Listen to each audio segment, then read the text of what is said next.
So hello and welcome back to the Champ.ie podcast, episode 9 for the season. It's Ascot's Long Walk Hurdle Weekend. We have a fantastic show lined up. Philip Hobbs is our special guest on the show. We're joined by all the regulars.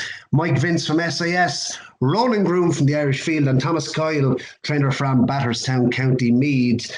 We will be previewing Navan on Friday. Sir Gerhard, of course, reappears there. Big bumper hope for the season.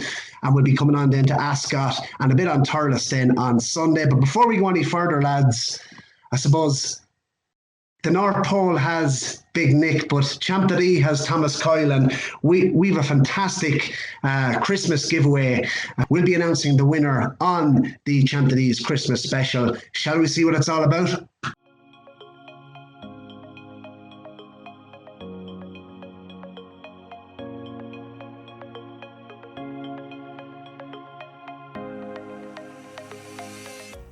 Hi, Thomas Coyle here. In association with Champ.ie, we've got a Christmas giveaway with this lad here. We're going to give away 20% share for a year.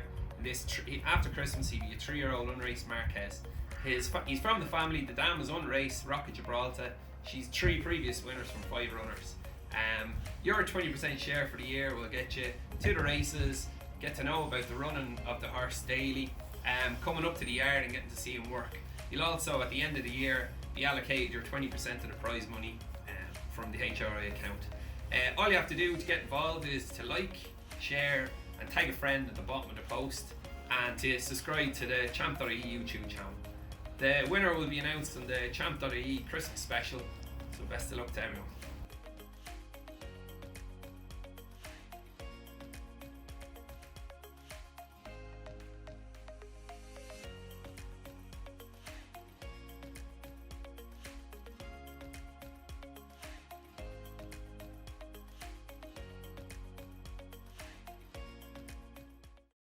Thomas Coyle, you'll be delivering the goods on Christmas Eve. What a fantastic prize.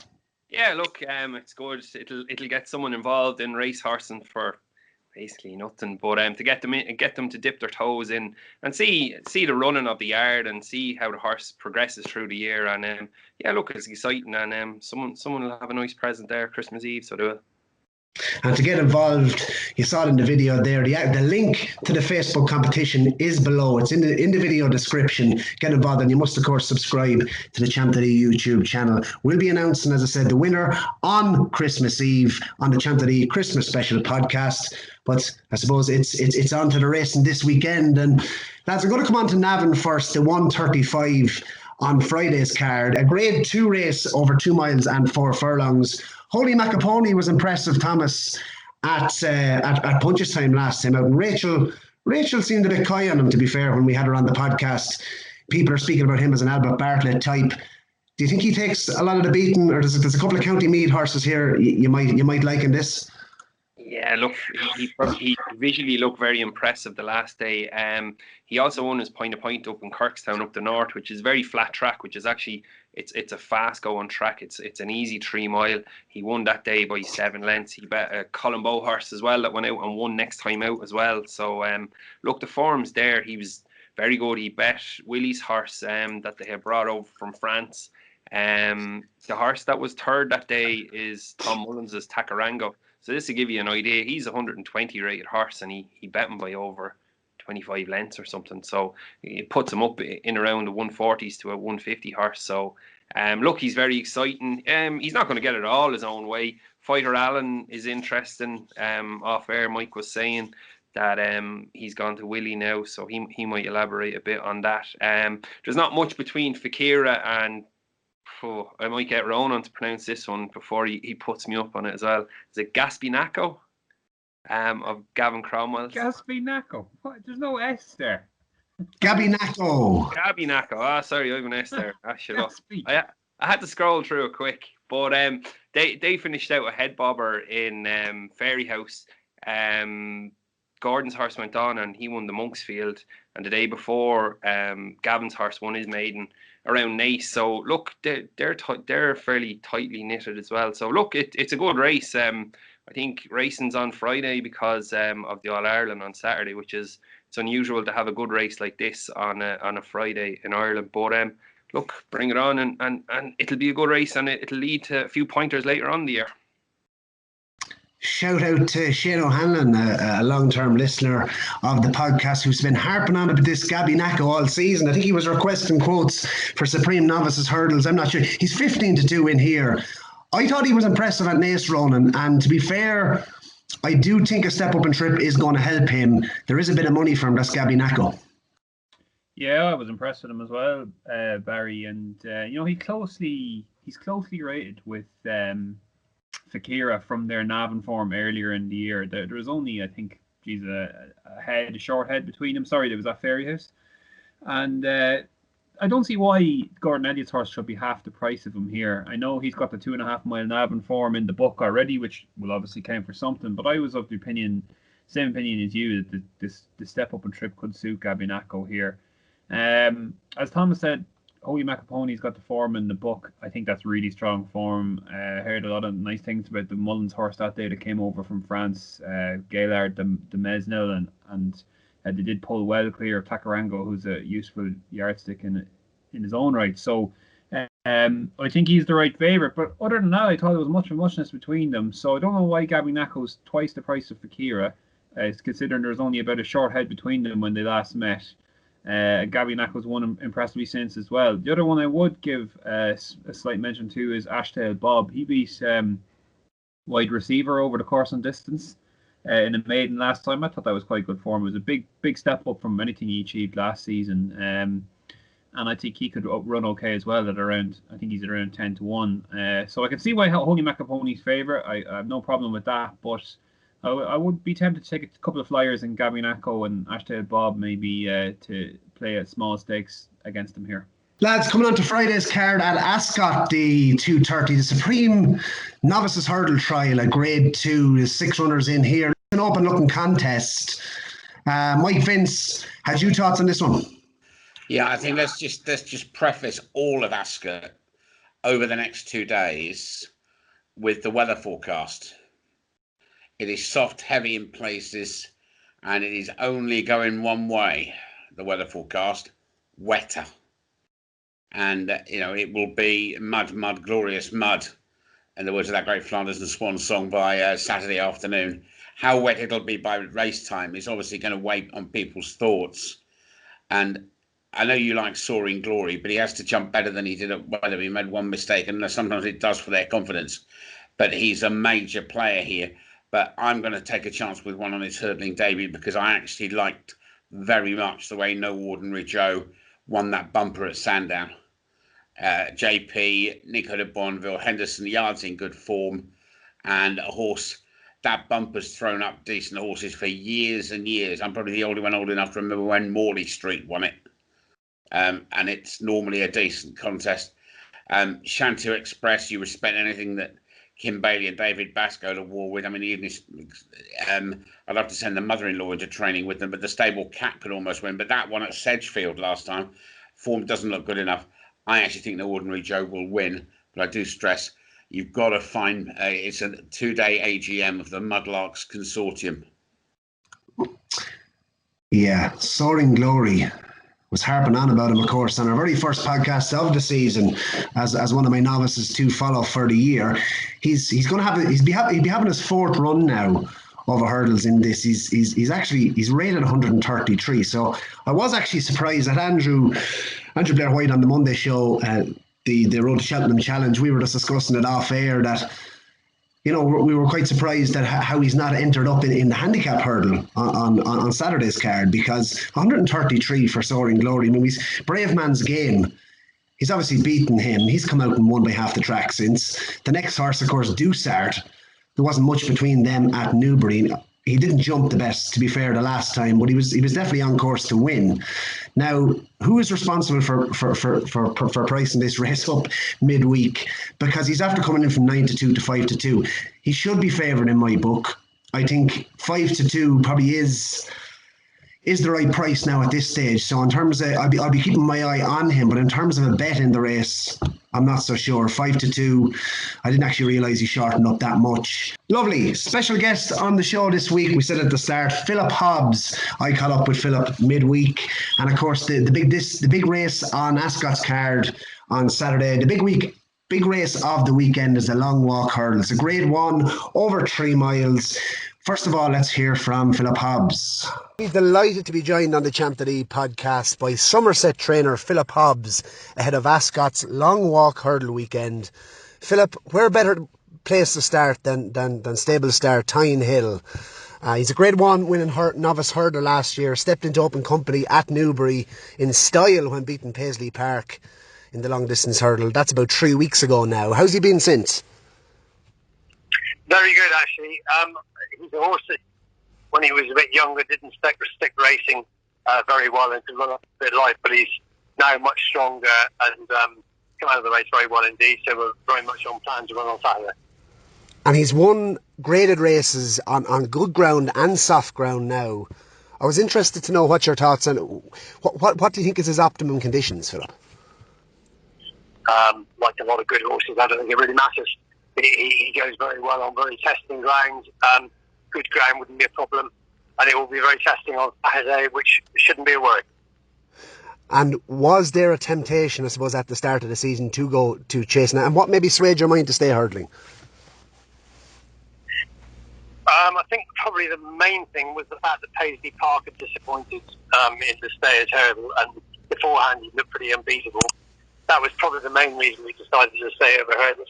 But I mean, obviously, though, he was a bit unlucky at Cheltenham Festival. Maybe in running he got interfered with at the last hurdle in the Albert Bartlett, and you could argue he was the best staying novice in Cheltenham and in Cheltenham, obviously with the Irish or the English. So therefore, there was no reason really why he shouldn't be possibly able to compete at the top end in Grade 1 hurdle races, so staying trips.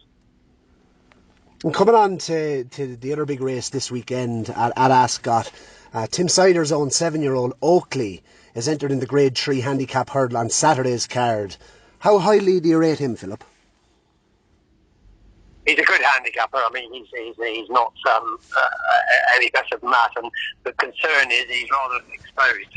He's been running in very decent handicap hurdles, and he's run very well in them. But obviously, we all know once you've got handicappers, it's great if you can win one. It's not easy.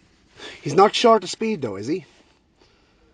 No, 2 miles seems to suit him well. I'm sure he'll go further, but with the ground being very testing, he'll need to stay well. So, 2 miles would be fine. He'd have a decent each way chance anyway. And Everglow, I see, is entered in a maiden hurdle on Friday's card, and he finished second to the graded winner Stargate at Chepstow last time. I'd imagine it wouldn't be too long before he'd be breaking his maiden. Certainly, he's aggressive. He's only had 4 runs in his life, 2 very good runs in bumpers, and run well in his 2 hurdle races. He probably has needed experience so far over hurdles, so I would anticipate there's room for improvement. So hopefully he'd have a very good chance for it. And coming on to some of your novice chasers, Philip, the 150 rated hurdler Gumball was putting in a fine display, I suppose, before falling in the Grade 2 novice chase at Cheltenham's open meeting. Might we see him over Christmas? How is he? He seems absolutely fine after his fall, and I think it's likely to run at Kempton on the Sunday, the day after Boxing Day. He seems in good form since, so hopefully he can get some compensation at Kempton. Whether he's going to be quite good enough to be absolutely at the top end is debatable. He goes in any ground, but maybe better ground might suit him as well. Kaluki, Philip, wasn't beaten far in the John Frankham novice chase. He's quite lightly raced, and he wasn't beaten all that far, to be fair. No, he ran very well. He's a horse that copes very well with soft ground, and he's a very big, strong horse. And in both of his chases so far, he's jumped very well for the first 3 quarters of the race, and not quite so well when it mattered. So he won the first time at Newbury, and then finished third the second time. But I hope there's room for improvement. 2.5 or 3 will suit, depending on the ground. If the ground's very testing, he'd probably go 2.5. And he might well run on New Year's Day at Cheltenham, although there is a novice chase at Leicester a few days before that. Philip, we're going to take a couple of questions from Twitter. Stephen BillyMag69 asks, how are Defi DeSalle and Sporting John, please? And if they're okay, when could we see them again? They're both in good form. We've done all the tests we can, overground endoscopies, an ECG on this heart, everything else, since their disappointing runs. Haven't really found anything much significance. So Defi will probably aim for the Clarence House at Ascot the third week in January. And Sporting John, we don't really have a plan for at this stage, but he should be ready to run in about 3 or 4 weeks' time. Now, I wanted to ask you, Philip, about a horse called Arby's Legend. He's a 4-year-old point-to-point recruit. And I thought he put in a lovely display at Exeter 2 weeks ago. The race was taken by some smart types over the last couple of years. Sporting John, the one I noted last year. Could he shape up into a graded hurdler, do you think, this year? It was his first race over hurdles when he won at Exeter, having been second in a bumper at Newbury. He will either run Newbury, I think it's the 29th, just after Christmas. There's an introductory hurdle for horses that have only run once over hurdles or haven't run at all. Or he might go back to Exeter on New Year's Day. He's a very nice horse that could improve a lot. How good he is at this stage would be difficult to tell, but he's a very nice horse. And do you think we're going to see him over extending distances before the end of the year? While the ground remains very soft, he'll probably stick to 2 miles, but he'll go 2.5, no problem, or even further. I'm not really sure at the moment. We'll just play it race by race. Lads, interesting to hear from Philip there. The 225 at Ascot on Saturday is the long walk hurdle, grade 1. It's round 2, Mike Vince, Thyme Hill versus Paisley Park, or do you have something at a bigger price? Well, all I would say is Thyme Hill really impressed me. I thought it was really impressive the way that he won at Newbury. But there is going to be the mother and father in the difference in ground between, unless the weather forecast is totally cuckoo. And all through the year, the one thing that seems to have been right is water everywhere and rain. Thyme Hill, I have a huge amount of respect on. And if the ground was going to be good to soft, he would be my nap almost of the entire week. But I just think the ground might find him out. And it cannot come wet enough for Main Fact, bidding for this extraordinary record of 9 in a row. Everything changed before his last run at Haydock. I think I sat in this chair on the Thursday night and said, I can't have him on this ground. And then obviously the heavens opened. We know it is going to be bottomless, and I will chance him against the proven group performers simply for one reason, and that is because it can't be wet enough for him. As far as I'm concerned, if it's borderline raceable, that'll do. He'll stay, and stamina is his forte, while a mixture of speed and stamina is the forte of Thyme Hill and Paisley Park.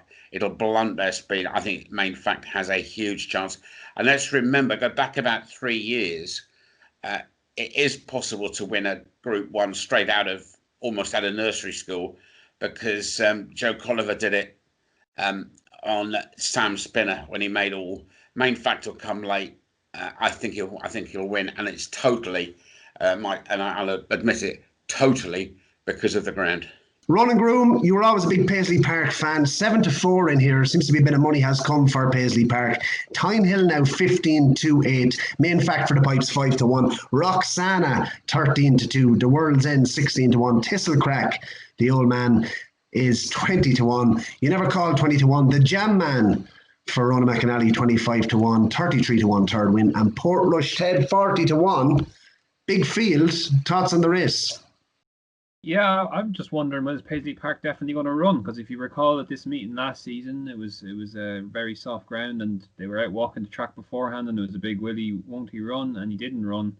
I don't know. I was going to ask Mike about that. What do you reckon, Mike? If it was very, very soft, as you said, would they run? Would Lavelle be tempted to keep him back? That is fair comment. And the other thing, which is unfortunate for Ascot, is that the rain is going to fall, and this, of course, is day 2 of 2. Now, what they're able to do about fresh ground, I don't know, because the fields at Ascot are not enormous. But you would be slightly concerned, certainly. But basically, on what you say happened 12 months ago. Yeah, and in that case, I guess the one positive, of a rainy day or a dark day is that they'll at least jump all the hurdles, which we didn't have last week. I'm kind of in the same boat as Mike. I think that the heavy ground definitely brings main fact in it, and he also made an interesting point. A lot of the 3 mile hurdlers that you see have gone through the ranks come from very low bases, like, you know what I mean, Harry, like even Paisley Park, who started off in handicaps and kind of made his way up. Main fact absolutely devoured the ground in Haydock the last day, and it does get very, very soft at Haydock.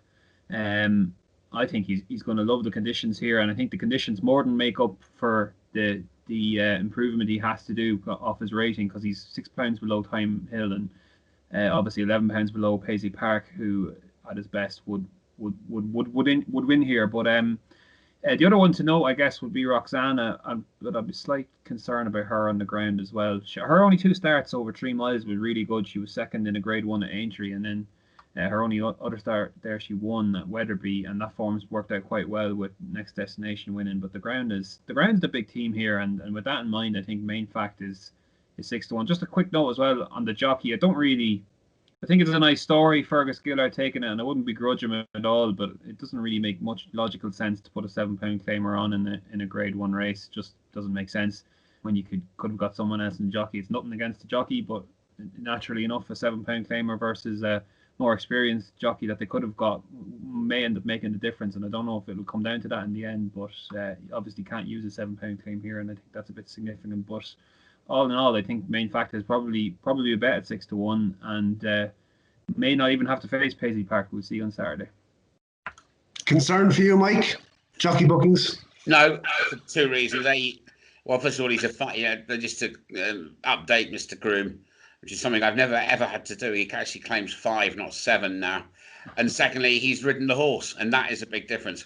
I think it would be a perfectly fair comment of Ronan's if he was going to ride the horse for the first time, but he knows him inside out. And it was a big joke after Haydock in the yard as to whether Fergus Gillard returned to unsaddle with more mud on his face or on his saddle cloth. I've never seen anything like it. He's a very tall lad. He's a lad, but the most important thing is he is the stable conditional, and he has won on the horse. Bullish, Mike Vince. Thomas Coyle, speaking to Philip Hobbs, I asked him the question, Thyme Hill, good ground, soft ground. He said, he's a horse, he said, he's like all the good horses, go on any ground. Wasn't concerned. I thought it'd be hard to beat here, despite what the lads are saying. What was your thoughts? Yeah, it's a good race. Just the one interesting thing is the last day I thought he might have got first run in Paisley Park. My own thing now, we had heard a little whisper just before that race that Everton was good in the Paisley Park camp, and it showed it. The horse ran really well. I just felt he got first run them. You have to remember as well, Paisley Park gave Thyme Hill £3 the last day, so they're running off levels this time, which will put it very, very close. Yeah, the ground is a big thing, but I don't think Thyme Hill has actually run in heavy ground either, if you flick through his form quick enough. So it will be interesting. Main fact is very interesting. Yeah, it's interesting. I just think maybe if they don't get all the rain and Paisley Park getting the £3 off level weights, I think he'll be hard betting it, to be honest. But as we say, it's up to the laps of the god what's going to fall from here till Saturday. So we'll see. It'll be a good race though. Now, the next race we're going to preview at Ascot, and it's the Silver Cup Handicap Chase listed race. Now, Mike Vince, you put up Clot Cap.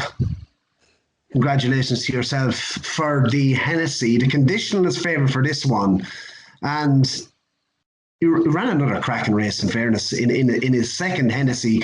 The money has come from here again. He's 3-1 favoured. Esbar de Guy is 4-1 for Venetia Williams. Corenta for John Joe O'Neill is 11-2. Regal Encore, the old boy, is 6-1. Ardletton 8-1. Beware the Bear 9-1. Mr. Malarkey 9-1. Infant Roy 14-1, and a 16-1 bar. Mike, we'll come back to you, because through the clock cap form lines, the condition will have to have a mighty chance here, wouldn't he? Yes, again in the ground, though, that's going to be important. And we've got some old men in here, haven't we? Old Regal Uncle loves Ascot, but at the age of 12, is there one last big one in him? Sub-lieutenant at the age of 11, no thank you. Beware the Bear needs further. I mean, he loves the 3¼ miles around Newbury. I think he might make a Grand National horse, but that's a long way away. Espoir de Guy I like, but I think the trip might be, he won last time over a shorter. Not quite convinced that he's a 3-miler. I actually like Quarenta. I think that the John Joe O'Neill yard's in good nick. This horse was a nice winner last time, and I think he's got a huge chance. The conditional, I'm just worried he's not as good when he has to squelch his way around.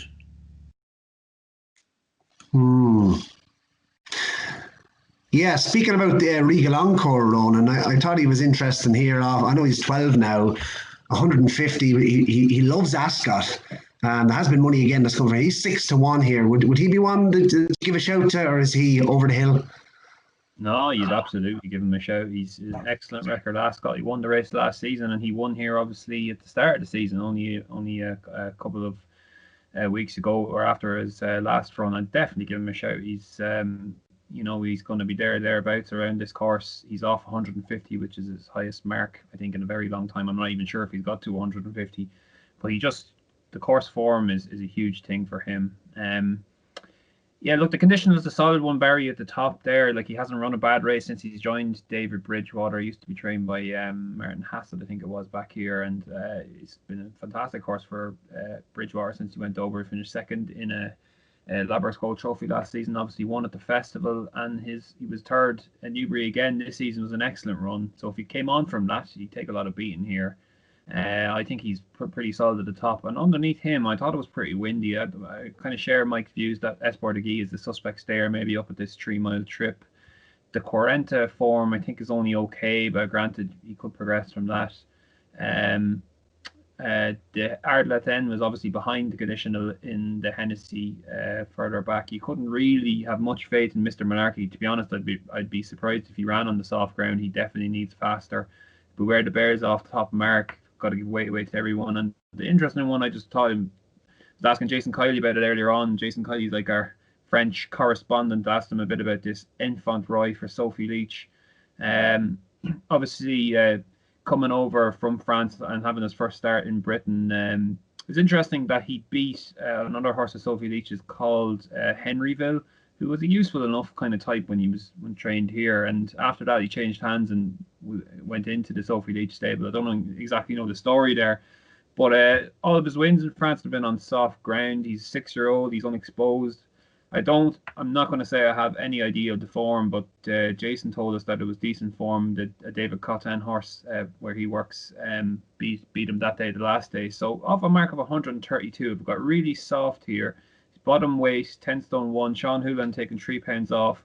Might be worth a go at around 14, 16 to 1, but I did think the conditional was the most solid option at the top of the market. My selection in the race, Thomas, was one that you flagged up.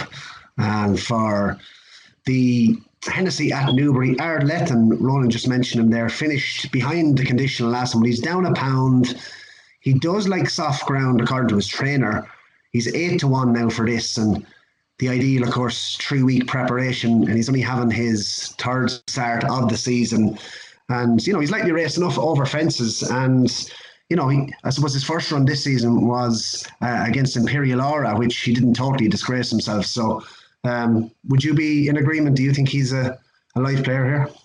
I definitely do. I think it's the third time I'm putting him up on the podcast, but I do genuinely think. I think if you look back on the Ladbroke the last day, I was watching him all the way through. He travelled so well. I think the drop in 2 furlongs is going to be massive for him. He was bang there, and he was the one cutting through them to the back of the second last, and he faded away from them. I couldn't believe he wasn't in fourth when the screen came back. He had rightly come back, but I think that day was better ground. I think the softer ground is going to suit, as the trainer said.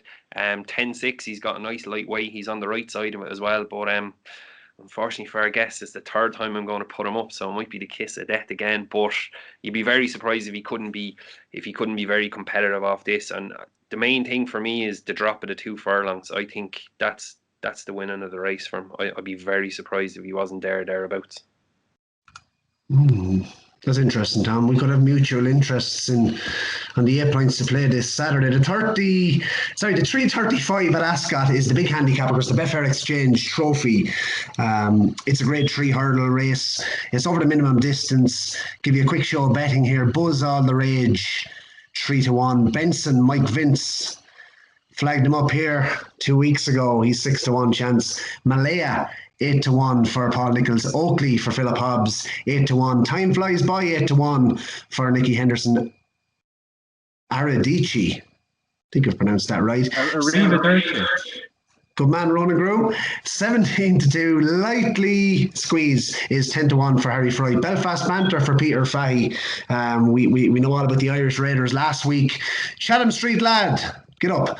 14-1. Isolate. Tom Cannon and Alan King is 14-1. Kid Commando is 14-1. Night Edition 14-1 is 16-1. The rest, Mike Vince, find us the big price value selection in the big handicap this Saturday. Bottomless ground, last race, pitch dark. Just shut your eyes, and at least you think you'll then get a run for your money. This is called Nightmare on Vince Street, this race. It's an absolute minefield. But it is, I think, quite significant, the difference in weights here, with Buzz having to give up to 1 stone and 6 pounds top to bottom. And you wouldn't rule out Isolate, who is a potential improver. Not so sleepy, and one trusts will behave himself after the chaos at Newcastle last time. And do you give another chance to Botox Has on completely unproven ground? But then a lot of these are unproven ground. The fact that Master Debonair's got Harry Kimber on board because Robbie Power's gone to Haydock. You know, there's so many things here. But I'm going to go completely off this planet, and you can put Ronan Groome can put his white coat on and remove me to a place of safety, because I have liked this night edition of David Pipes for a while. Finished second in the Fred Winter, not been seen since, and at 14-1, 10-13, Tom Screw Up.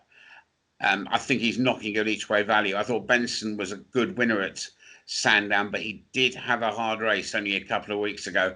To ask him to repeat that, so I will go night edition each way, and I will sign my withdrawal statement now. I just think he's going to go fresh, and on this ground, if he goes in it, that could be a big plus. White coat, Mike Vince, and sign your removal forms, because you've just taken my nap of the weekend. Night edition. I'm on a roll after last week. I think you're onto one here, to be fair. Tom Scudamore, 14-1. David Pipe finished second in the Boodles, Mike. I thought it was a fantastic run, and this race has been mentioned. This race has been mentioned for a long time, I believe.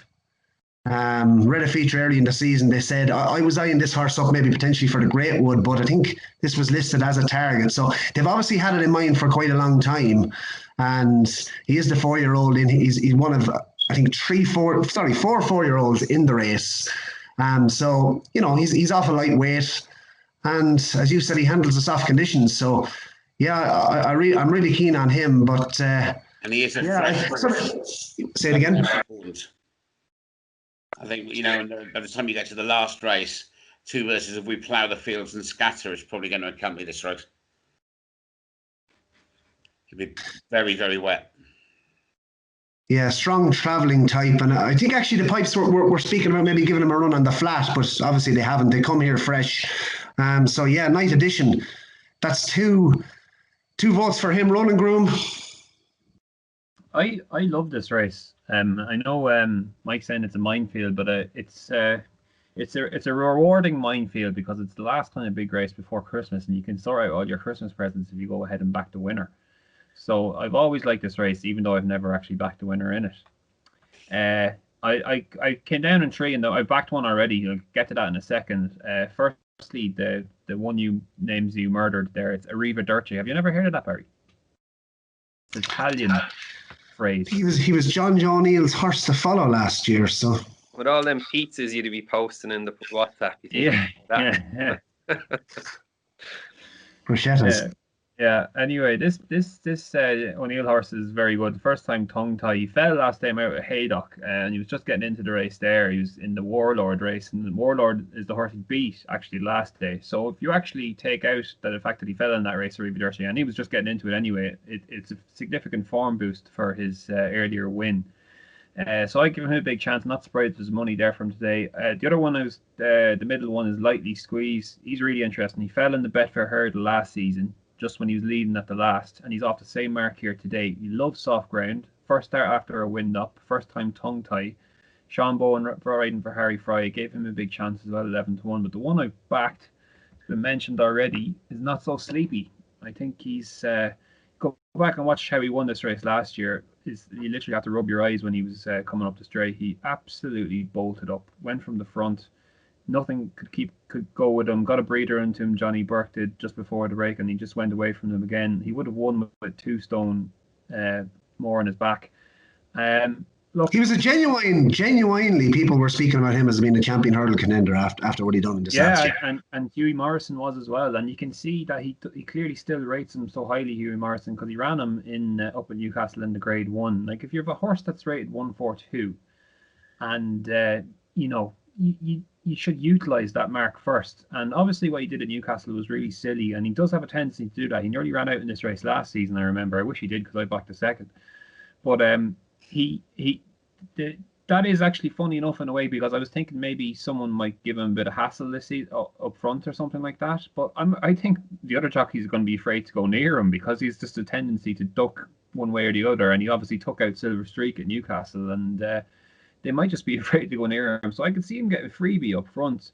And just given his course form, he ran an excellent race again in Cesarewitch on the flat. By all means, he's a really good servant. He's got serious form on the flat. He's rated 100 there. And Alpha Mark at 142, I think, is only about £8 higher than last season. Like, if you just go back and watch that race, he absolutely bolted up. He wouldn't even need to be in the same form to defy an £8 rise or whatever it is. I think it's £8 or £9 that he has to defy. I give him a huge chance at 22-1. I've backed him already, and you probably get. I think the sponsors are Betfair and Paddy Paris. You probably get very good each way terms. If not now, you probably get them on Saturday morning, maybe top 6, top 7 even. I'd give him a huge chance. I think he's around 22-1. Thomas, thoughts? Yeah, mine are pretty simple. I like the John Joe O'Neill horse, Arrivederci. As Ronan said, the form with Warlord. And the last day, he was just sneaking into it. He was still going very well in himself when he came down at the second last. He was sneaking away under John Joe, 11-2.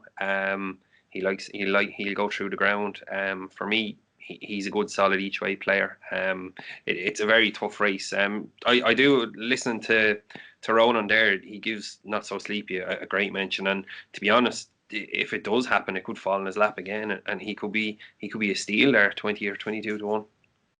Lads, going to briefly touch upon the racing at Thurles on Sunday, and there's a nice novice hurdle for mares, a listed race. Ronan, I'm going to come to you on this because Mick Winters is making all the headlines at the moment, and Stacey Gold goes again here, back down in trip significantly, and just 14 days after she won over 3 miles at Cork.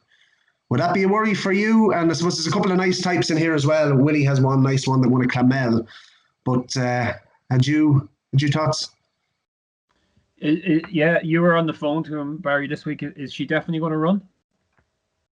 Yes, that's the plan. Yeah. Yeah, well, it'll be an excellent race then. It's only a listed race, and she's obviously run up a sequence. I thought she was really impressive at Cork last time. She'd be a good Jigginstown horse, whose names escapes me at the moment, but he was clear of the third as well, and I think that's strong form. She would have to give weight away here. To a lot of potentially nice mares, including Henry de Bromhead's Capard, whose form took a significant boost the last day when Make Good won at Cheltenham. She beat that horse at Wexford last time, so that looks pretty strong form. And then you're just looking down toward the bottom there with Hookup and Galoise for Willie Mullins. The pair of those fillies could run as well. Galoise obviously won at this course very impressively last time out, so she'd probably be a contender to run here again. Willie likes to keep them to the same course and things like that. So it's a good race for Sunday. It's only a listed race, but Sace Gold, yeah, you Mick Winters, I think, has developed a little bit of a following again this season, so you'd love to see her run well, and hopefully she does.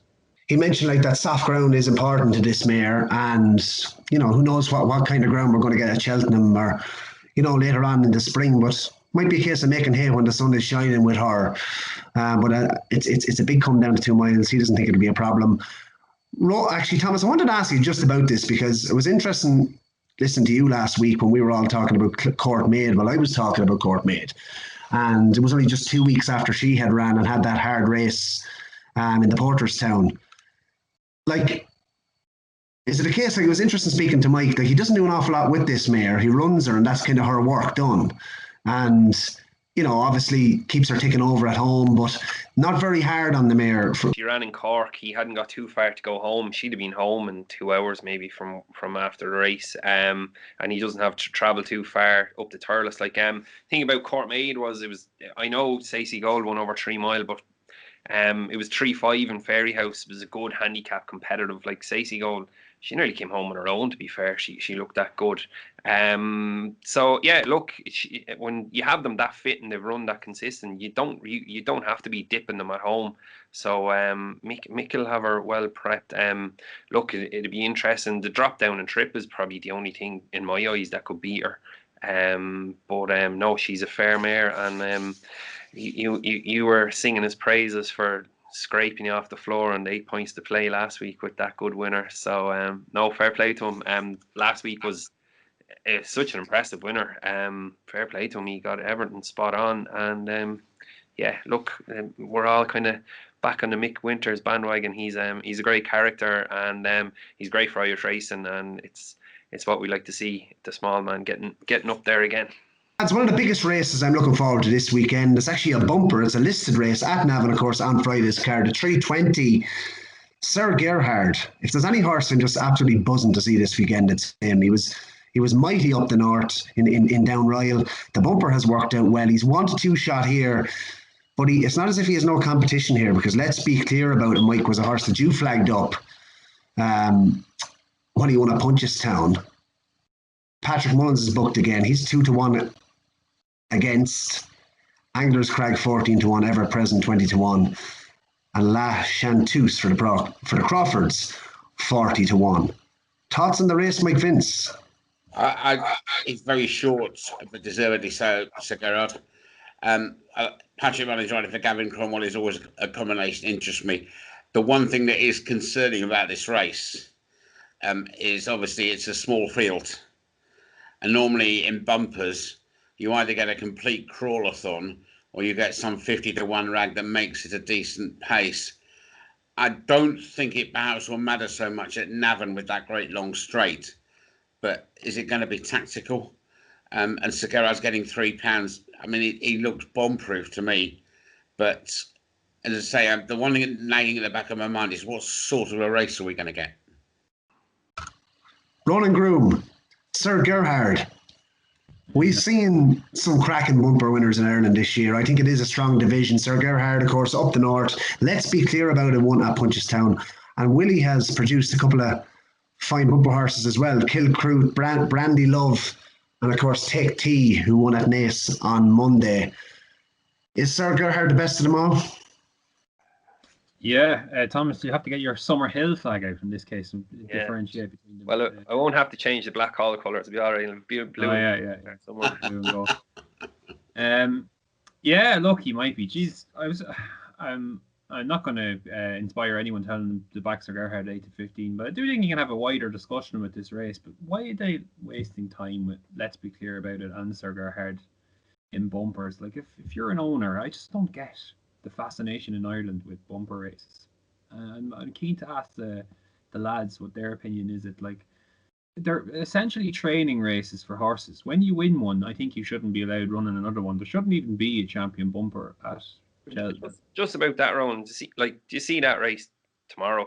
Like, it's very limited horses in it. Like, if you have one of them top class ones, like you will rack off 2 or 3. You can go to Leopardstown as well. I'm sure Willie's going to keep something for Leopardstown. He usually does. But if you have a good one and it's won impressively and you pitch it into a listed or like a good bumper like that, you do scare off the opposition very, very, very quickly, and they're like, oh, no. Because even at that, if you run the bumper, and I know it doesn't happen, but the handicapper still looks at it down the line. Of course he does. If you finish that close in a thing, and then you might run as well in a couple of maiden hurdles. Like it does catch his attention where it's not supposed to, but it does still flash in his mind. Like, so when you get one of them hot pots in it, people do tend to stay away from them, I think. And that's what it's become, because bumpers used to be, back in the day, maybe 10 years ago, used to be quite competitive. People would use them as races to, maybe trade your horse on or whatever, but now they're just benefits for the big owners, the big trainers. Gordon Willie, I don't know what their percentage rate is in bumpers in the proper national hunt season, but it must be off the charts. And they don't, like Mike said there, they usually slowly run and you turn into a sprint in the straight. It's just not, these are 3 mile pointers, a lot of them. They're not going to be at their best running around. I just don't get people's fascination with. What is the fascination with bumpers, Thomas Coyle? I don't know, lads. I suppose, look, if you have all the pretty horses with the big dollar signs outside their door, the people want to see that they're good enough to win a bumper. Like it is an educational start. There's nothing there's no hurdles, no fences in the way. It can be easy, but in my mind, to run the bumper, it can be harder on the horse. If it is a good true run bumper, it is harder on a younger horse, than if he's tipping around the hurdle, say if he runs in a hurdle, because a horse, when he does actually jump, he will take a breath.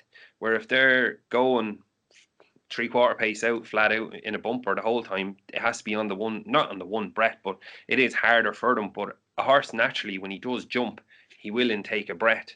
So that's why they kind of get a chance to fill them up and go again. But that's just, look, it's my opinion, and from riding in a few as well, that's what I thought. But I do help the horses.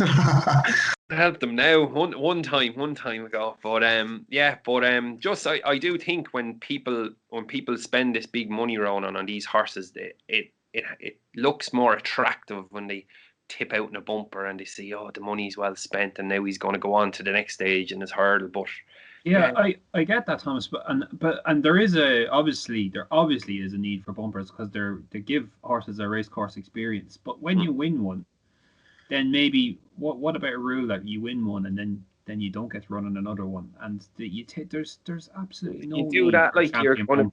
Yeah, if you do that, you're going to get rid of a champion bumper, though. You're not. That's not going to. Yeah, absolutely. I mean, you don't need that carrot at the end of the season, because it keeps these horses in bumpers in races that aren't that competitive, and they're essentially training races. They're not meant to be, you're not meant to be top of the class in them. Your future is going to be in over hurdles, I think, and it'll make divisions more competitive. Like if you own Sir Gerhard, why would you not waste your time in bumpers all season when you get him going over hurdles? Jumps horses don't have that much longevity at all. They have maybe 4-5 years at the top. Sir Gerhard's 5. A lot of them jumps horses are lucky to keep their form till they're 10 or 11. I just feel like you're wasting time with him. He's obviously a very talented sort. Get him over hurdles, and let's see him there. Harry, can I just nip in? I mean, the other thing, of course, is that in most of the bumpers, although in Messrs Codd and Mullins, Ireland has 2 of the finest in the world, only rarely do we see the top jockeys riding the horses in the bumper. And secondly, I suppose you could look at this Navan one and say it is a freak, because it's €13,000 to the winner, which is substantially more than your average run-of-the-mill bumper, where I always want to back the Ancient Mariner who stoppeth 1 in 3, but I'm not going to go there. We could be putting that money into races in Dundalk there, Mike, as well, In other words, 6 of the 40 to 65, yeah. Absolutely, Tom. Lads, coming on to Nap and MB of the weekend. I think Mike Vince, you've been doing quite well with your Naps and MBs. You kick us off. I'm going to really go off the planet here. I'm going to nap main fact in the 225 at Ascot. And I'm going to go to Haydock and go for an each way, for a next best.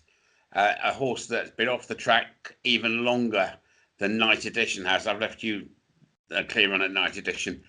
And go to the 205, which is a hurdle race. I really like this horse last year. It's been off 392 days.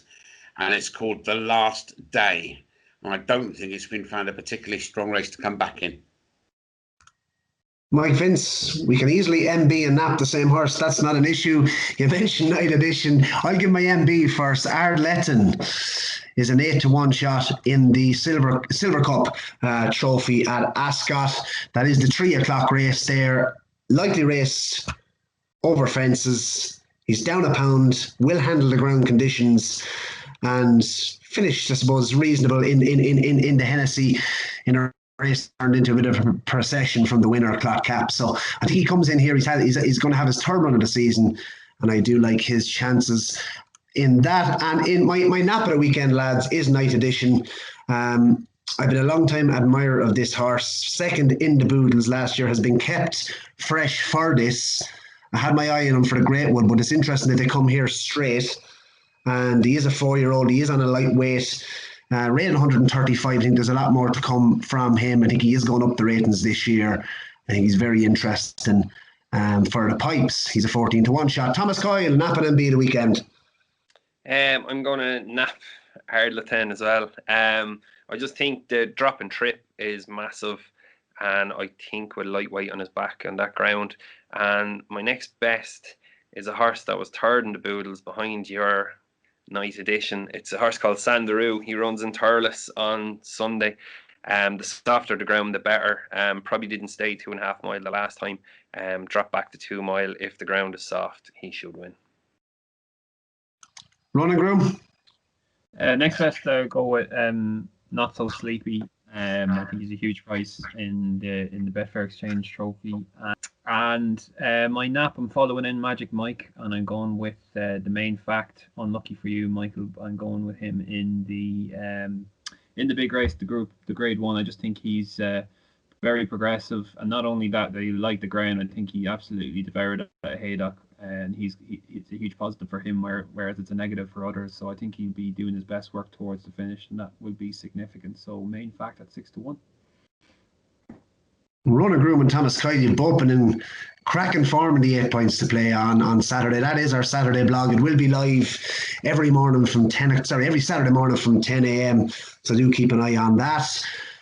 Just one last plug again for the big competition. For one lucky Champ.ie listener, a chance to win a racehorse. 20% share of an unraced Marquez, ready to go in Dundalk. Thomas Coyle in January. Yeah, you start away there in the middle of January, and look, it'll be a nice Christmas present for someone, and be another owner into the yard and see what happens around here.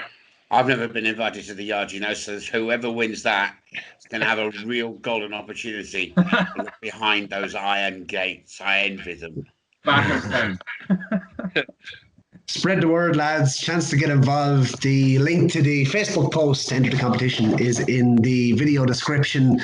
And you must, of course, subscribe to the Champ.ie YouTube channel. So like, share and tag and subscribe below. And that's been episode 9, lads, of the Champ.ie podcast. We'll be back, of course, on Christmas Eve to announce the winner of Thomas Coyle's Christmas giveaway. Win your own racehorse. And the Stilton cheese will be back out, Ronan Groome.